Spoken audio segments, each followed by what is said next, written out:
Hello hello, on se retrouve, on est samedi 3 août et aujourd'hui je vous emmène avec moi en Espagne.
Sit down, hey, you sit down, hey, you sit down, hey, you sit down, hey, you. Sit down,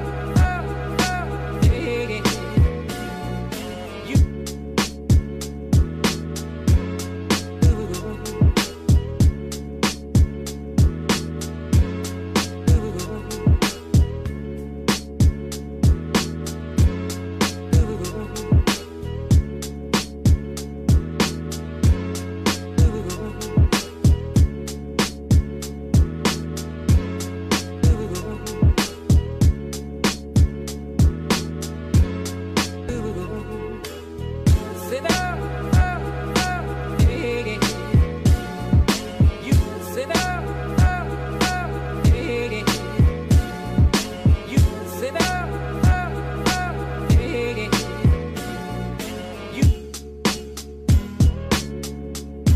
Like the cool blue light, like the cool blue light, like the cool blue light. Like the cool.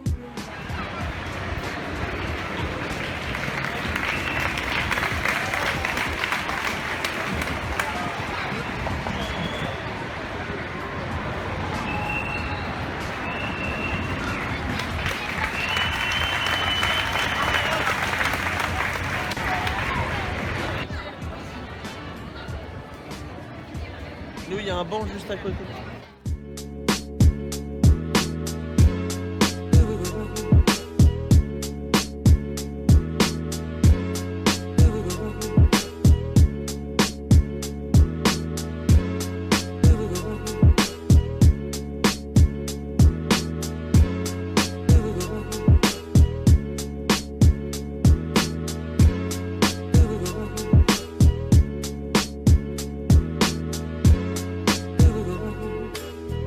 Sit down, dig it.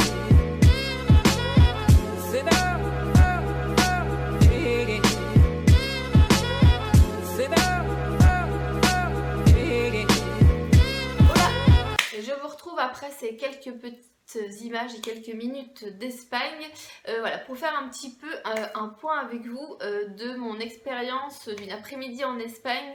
Voilà, les quelques petites erreurs à éviter, les petits soucis qu'on a pu rencontrer, donc voilà. Donc avant de commencer ce petit blabla, je tiens à préciser que je ne suis pas agent touristique ou guide touristique, ou voilà, donc j'ai dû sortir de la France 2 fois à peine, une fois en Belgique. D'ailleurs, on a appris de cette expérience-là.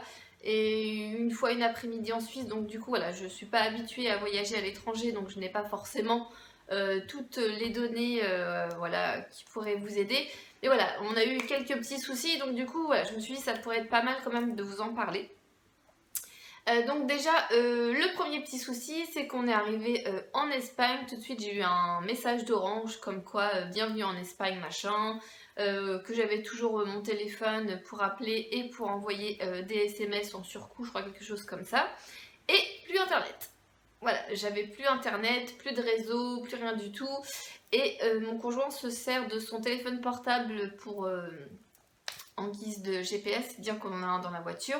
Mais voilà, il utilise toujours, je ne sais plus quelle application, pour se guider. Et on s'est retrouvés tous dans la voiture, on était tous iPhone, et on a tous Orange, et tous plus internet. Donc du coup, voilà, t'arrives en Espagne, t'as plus internet, donc voilà. Donc première chose que je peux vous conseiller, c'est qu'apparemment, d'après les personnes qui me suivent sur Instagram et d'après ma maman, il faut activer sur son compte internet, donc moi c'est Orange, après ça peut être SFR, Bouygues, Soch ou je ne sais quel autre opérateur, il faut activer une option, la portabilité je crois, des informations à l'étranger. Enfin voilà, il faut soit vous appeler si vous ne savez pas exactement. Moi j'ai demandé à mon conjoint de le faire pour la prochaine fois, ça sera plus simple. Mais voilà, il y a une option à activer sur son compte internet pour pouvoir avoir internet dans un pays étranger, et notamment c'était un pays européen. Donc la première chose à faire, parce que du coup ça nous a posé des petits soucis pour la suite, c'est que du coup on s'est retrouvé à ne pas savoir où aller, parce que quand on est arrivé, donc le deuxième petit point que je peux vous dire, c'est que nous on avait préparé, hein, on avait repéré un petit peu les lieux où on voulait arriver, et nous on voulait arriver à côté de l'aquarium de Saint-Sébastien sur la plage, parce qu'on avait repéré un centre commercial. Donc on s'est dit c'est cool, on va arriver là-bas, on va pouvoir manger au centre commercial, faire un petit tour et longer la plage. Sauf que quand on est arrivé, c'était le bazar, il y avait des motos partout, des policiers partout, machin. Et on n'a pas compris pourquoi, mais en fait tout le centre-ville était bloqué. Donc on s'est retrouvé dans les embouteillages, à pas savoir lire les panneaux, à pas savoir où aller, tout ça, parce qu'on n'avait plus internet pour pouvoir se repérer. Donc du coup, je ne sais pas par quel miracle, on a réussi à trouver une place, mais pas en centre-ville, un petit peu plus loin, et qu'il a fallu après par la suite marcher longtemps pour pouvoir retrouver la plage. Donc voilà, puis marcher selon, en lisant les panneaux qui sont en espagnol, donc voilà. Le troisième petit conseil aussi que je pourrais vous dire, c'est d'avoir un dictionnaire. À défaut d'avoir internet pour pouvoir traduire les mots que vous avez sur un menu ou les mots qui sont écrits sur un panneau, voilà, un petit dico espagnol, français, ça aurait été bien également. Enfin bref, donc du coup on arrive sur la plage après je ne sais pas combien de temps à avoir marché et un petit peu navigué dans la ville. C'était 15 h, donc ma fille mourait de faim, c'était la catastrophe, c'était plus possible. Donc mon conjoint a fait les commandes au bar en franglish espagnol, je ne sais pas comment il s'est débrouillé parce qu'aucun de nous ne parle espagnol. Et voilà, au final on s'est baladé sur la plage, on a fait un petit peu un tour en centre-ville et on s'est aperçu rapidement en fait qu'il y avait un... Comme le Tour de France, en France c'était le tour de vélo Saint-Sébastien. Apparemment mon conjoint m'a dit « Ah, je suis trop bête, je sais qu'après le Tour de France il y a le Tour de Saint-Sébastien, c'est super connu, machin et tout. » Et c'est tombé le samedi où on est parti à Saint-Sébastien. Donc c'est pour ça que tout le centre-ville était bloqué, c'est qu'il y avait un tour de vélo en centre-ville, donc je pense que c'était sur la journée ou quelque chose comme ça. Et c'est ça qui bloquait toutes les rues, tous les accès au parking du centre-ville. Et voilà, donc c'est pour ça qu'on s'est retrouvés un petit peu dans la panique, un petit peu dans le bazar. C'est parce qu'il y avait un tour de vélo de la ville de Saint-Sébastien.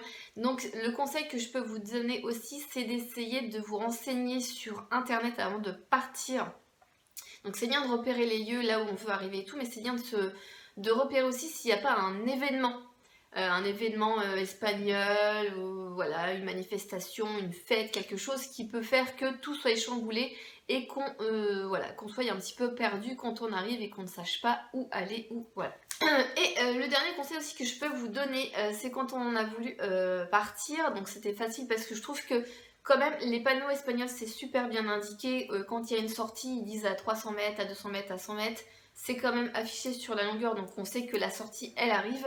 Et quand on a voulu partir c'était écrit Francia, donc voilà, on savait qu'il fallait qu'on suive pour retourner en France. On a pris un espèce de péage sortie, enfin bref, il fallait payer. Et en fait, on était 3 à avoir une visa. Il y avait que mon beau-père qui avait une Mastercard. En fait, les visas, celle de mon conjoint et la mienne, ne marchaient pas. C'est que la Mastercard de beau-papa qui a fonctionné. Donc du coup, nous, on s'est dit, on avait regardé un petit peu avant de partir. On s'était dit, bon, la carte bleue, la visa, c'est bon, ça marche, ça va fonctionner, il n'y aura pas de souci. Donc je pense qu'il est quand même bien, c'est d'avoir de l'espèce sur soi. Nous, on est les spécialistes pour ne jamais avoir d'espèce sur soi. On a toujours que la carte bleue. Je paye mon pain 95 centimes à la boulangerie en carte bleue et je n'ai pratiquement jamais d'espèces sur moi. Donc voilà, je pense que comme partir en Espagne, en pays européen, c'est quand même bien d'avoir 20 € sur soi. S'il faut payer un péage ou quelque chose comme ça et que ta carte Visa ne fonctionne pas. Donc voilà, avoir un petit peu d'espèces sur soi, je pense que c'est toujours pas mal. Au pire des cas, vous pouvez toujours le remettre sur votre compte bancaire ou l'utiliser, voilà, en faisant des achats en Espagne. Mais voilà. Donc j'espère que ces petites vidéos et quelques petits conseils vous aura été bien utiles. Je pense qu'on va retourner en Espagne d'ici peu de temps et donc du coup je tomberai peut-être sur d'autres problèmes ou ce genre de choses. Donc voilà, c'était juste un premier jet de ma première expérience en Espagne. Donc si ce genre de vidéo vous plaît, n'hésitez pas donc à vous abonner juste là et à liker la vidéo. Et je vous laisse et je vous retrouve pour la prochaine fois. Bye!